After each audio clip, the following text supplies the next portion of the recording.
My name is Jim Jennings, veteran of the United States Navy from 1958 to 1962.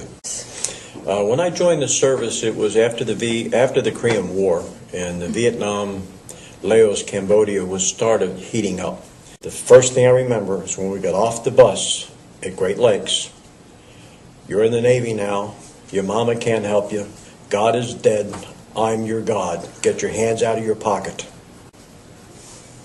And that's one of the disadvantages of the Navy, that if you look at a lot of the rates in the Navy, they're what's called seagoing rates. There are no shore billets for that rate.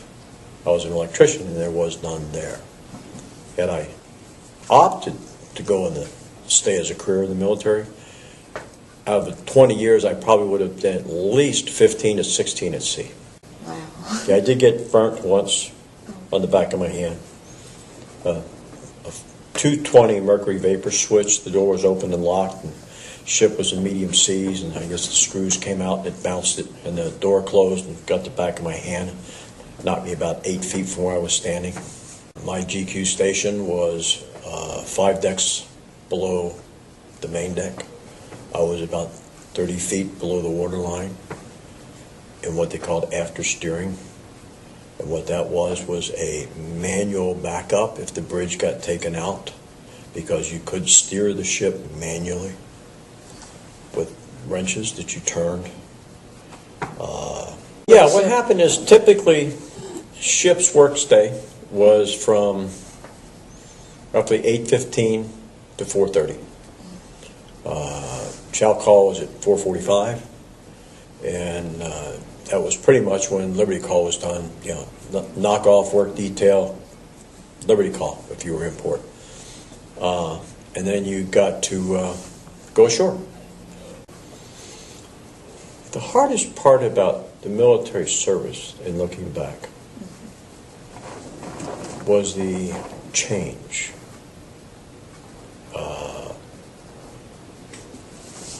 Family, friends, what you're used to. It's just gone. And it becomes a new life. As humans, we adapt fairly readily, but it does become a new life. I love being at sea.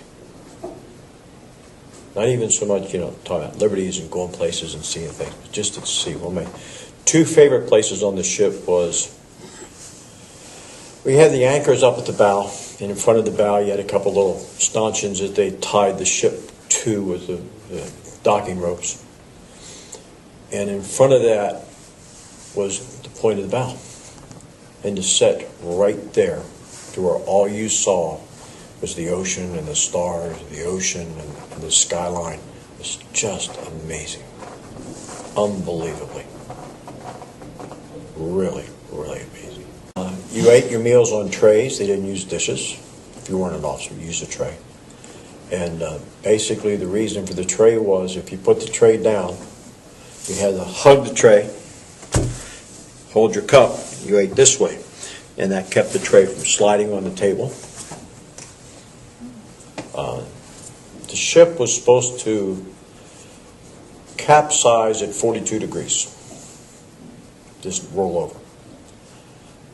Coming out of Gitmo Bazaar, it was 118 degrees when we left.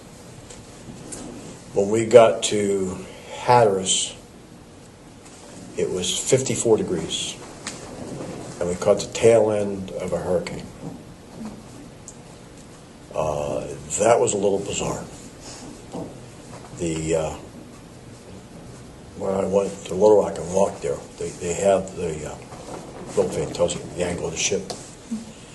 And it was 44.5 degrees where it had broke.